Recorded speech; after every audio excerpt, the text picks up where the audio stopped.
Hello, my name is Dalton Hyde, and this is my Whitebox Witch Haven. Witch Haven is built like a large linear Dark Souls style level, so it's intimidating in structure, large objects that come to a point, um, large looming destinations, and the presentation of peekaboo style mechanics. There are also areas of explorability and hidden treasures, much like this health potion, which I set right behind the spawn point, just as kind of like a quick example of hidden items. Our lanterns here are going to be our guiding mechanism, so they're going to lead the player through space through breadcrumbing. So we're going to move forward by the blue light, because it's a little different, pulls us through, and then we see our big looming castle. We see enemies at the bottom here. Now this large castle and mountain kind of remind the player that they're small, tiny, and insignificant in terms of, and when compared to the task at hand. The task at hand at this current level is to stop the witch's ritual inside the castle and save the village. Classic Witcher stuff, no big deal. The main style of combat in this asset pack is melee. However, there's also magic, and there are also projectiles like bow and arrows. But mainly we're going to use our sword, classic Witcher motif.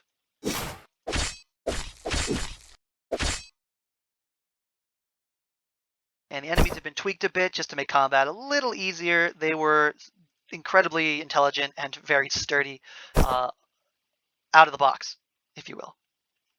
Designing the combat for this space is actually really interesting because it has to facilitate sword fighting, which typically uses large open spaces, and obstacles are few and far between just because the player shouldn't be obstructed when they hit things. For example, like in Dark Souls, the only item that you'll run into for most of the time is breakable crates, which ultimately break and make the place more open. The real challenge was trying to facilitate sword combat while also thinking about the possibility of projectiles and magic and things like that. So there's plenty of large obstacle cover to kind of break. A breaks up the space, and B breaks the line of sight to the enemies, so that gives the player a chance to hide, gives them a chance to recoup in numerous situations. And then we can also use our bows. And sometimes the enemy's not too lucky, and they take one or two before they get their shield up. Let me just go back to dealing with them. Right. He doesn't seem to see us, so just take him out real quick. Ooh. All right. Always healing up. Gotta check those key bindings. All right, saving the game's gonna be P. Well, actually, when this asset pack, when I first got a hold of it, the save system didn't actually work. So I did kind of jerry-rig it back together to create some semblance of functionality. Mostly it saves the player's location because on default, this level likes to just be restarted as a whole. So if I save the inventory, the health, and location of the player at the time of the save, once they respawn, they just teleport back to that location, and it's like a new spawn point. This here is our Keeper of the Past. He's a little stronger than your average enemy, but not so much so that he needs a different appearance. Most of this is pre-framed, as it can and typically is. And we have our trusty lantern, so whenever one lantern passes you off, the next one's there to catch you, so we pull us through. Light's also shining up on this staircase, which kind of brings us up here. We see our enemy who's not paying a whole lot of attention. We see Spooky Graveyard.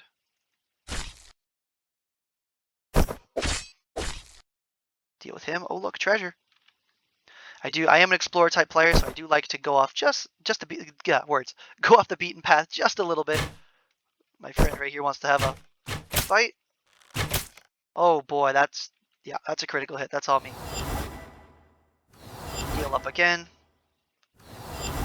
I see my lantern, which pulls me here, but I see those over there, so I know that's where I'm supposed to go. But being who I am, I saw this item, and it's mine.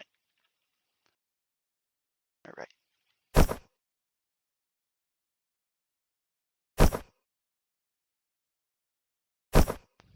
Everything in this level was built by me in Maya, and then UV'd and added to a white texture, and then imported into Unreal, where I then built the space using the terrain tool and the objects that I've created.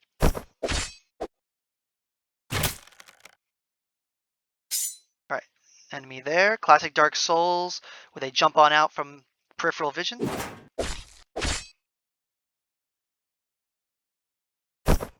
Lots of space for me to do anything I need to do in. Alright, easy peasy. And if he came out of here, which means there's something good inside, a little bit of gold ring for me. Alright. Following our trusty lanterns, pulling us through. This guy's not paying a whole lot of attention, so we'll make him regret it. Anything to kill some witches. Alrighty, and here we have our first witch wagon and the desecrated church. Kind of provide an interesting little breakpoint between the combats as the newest enemy is introduced, which is right there. He is the witch or the wizard, if you will, and he is fast, and he does not give a heck about me.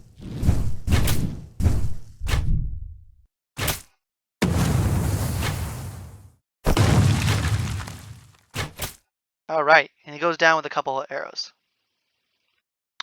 Alrighty, let's look at our hotkeys again. Save our location, save our health, save our information, and run on inside the next area. Well, I see a guy up there not paying attention.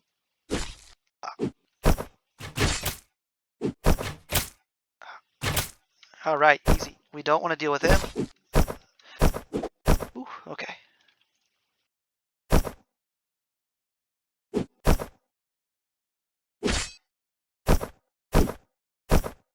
Roll out.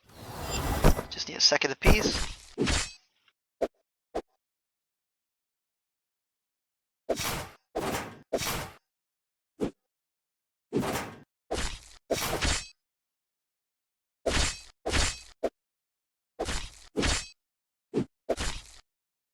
And it looks like I've died, so that means I'll restart the level. And spawn you back to the beginning, check your key bindings, press O to load, and now we're back to exactly where we were before, and our witch friend is right here. Take him out real quick, easy peasy. So when you leave him alive for too long is when they start to become problems.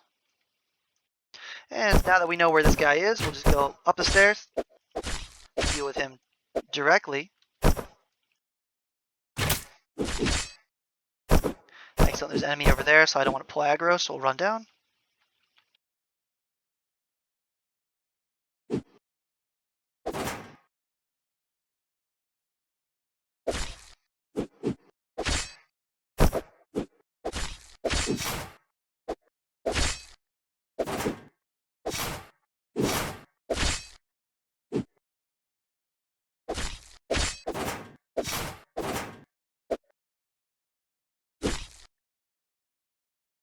Nice, kill all those guys.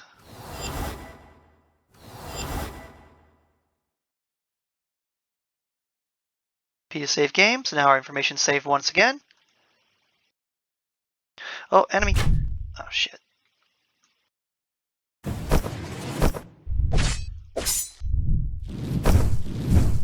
Looks like we've aggroed the guy hidden in the dining room. Woo! So we'll have to deal with him as well.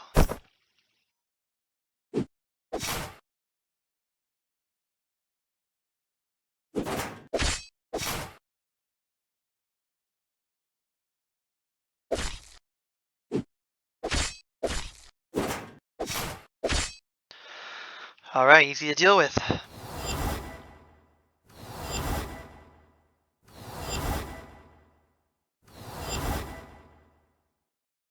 Save our location again.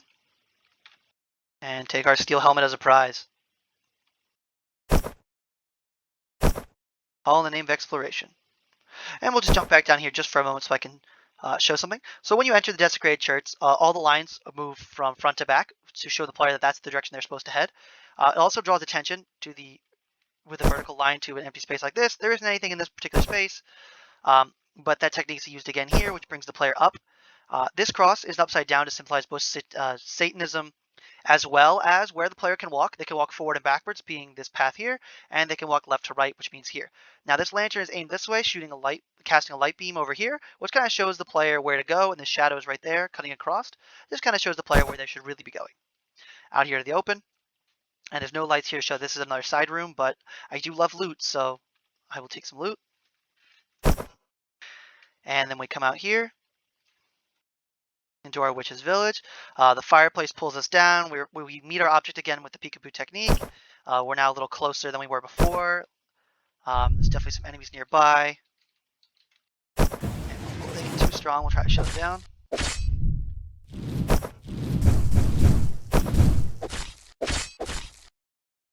Alright, got him.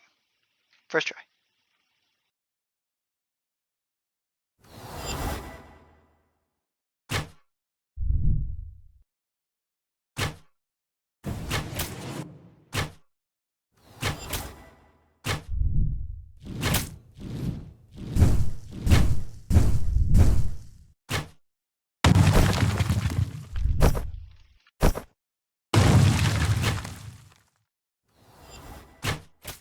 Gotcha.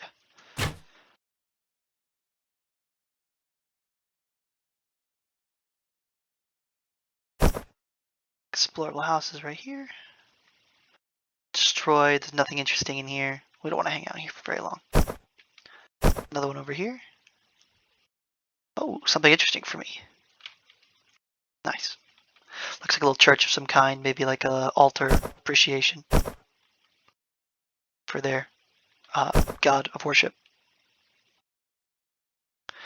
Now I haven't got to check over here yet. The level here is built, this area is built front to back, so it's pretty self-explanatory. You come in over here, you exit over there, and everything else is explorable options. So, a little house here, look, obviously it's been lived in. So recently the village itself has been emptied. Or maybe some of the locals didn't like witches. Who knows? Another enemy right there. And we can actually fire onto our gatekeepers right here as well.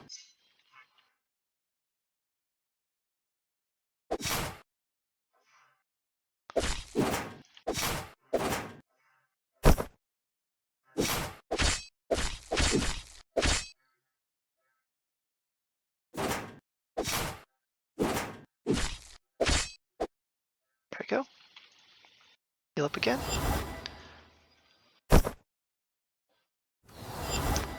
Key bindings and P to save. We'll save our location information again.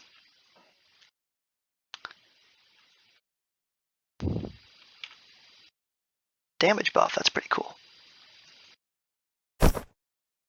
Rewarding some exploration. Now the whole area has been explored and everything's collected and all the good stuff. We can move on to our large looming castle. This ends our use of the peekaboo and brings us into a new interior area of the level. Lights draw us in, our trusty lanterns pull us through with breadcrumbing. We don't see our lantern again, and we're met with immediate comfort knowing that the light's not far away. My friends in this little library here don't seem to like me too much. They definitely want to stop me from interrupting their ritual. So make quick work of them.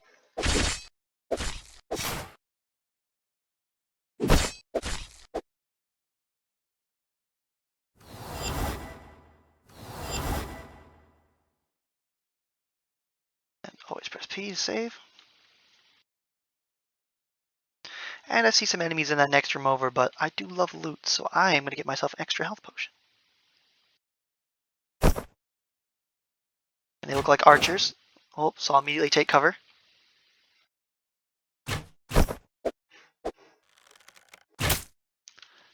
See if we can get a headshot on that one.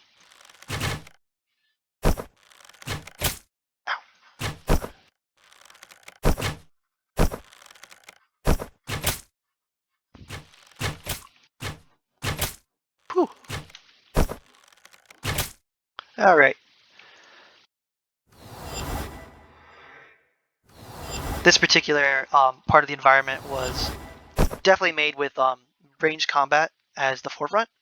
Lots of boxes to hide behind, lots of places to shoot from, lots of places for the enemy to shoot from, lots of full cover, half cover, all that good stuff. This window here on the stairs actually casts light down on it, on the stairs here, which is actually really interesting because this tells you to come through. It brings attention to the door. It'll have volumetrics later on. And when it brings you in, it actually points to the right way. So when you enter here, it appears there's a lantern up top, which kind of reminds you that's the real way you're supposed to go, but we have a fake way over here. If I run over here towards this door, it slams shut in my face. They'll have an audio cue with it, maybe some laughing witches, all that good stuff. So once that's closed, you need to find another way outside. Naturally, you go upstairs, which that light kind of hinted at beforehand. And this light reminds us to, again, right, there's two lights coming out of here. This is blocked, blocked, blocked. And outside we see our enemies, so we can just jump over. And now we're trapped inside because the door behind us is closed.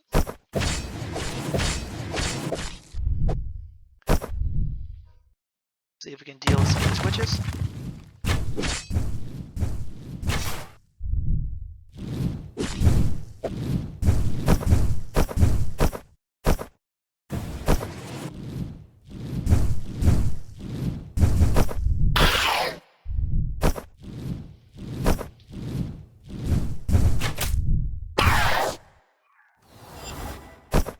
Ah, I'm out of arrows.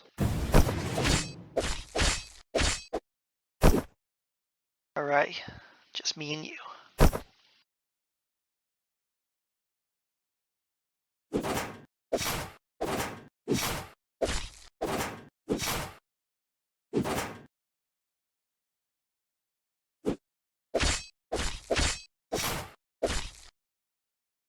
Alrighty, then we get to the altar. And the ritual is interrupted, the nearby village is saved. Thank you so much for playing. That's going to be the end of my level. Thank you so much for watching.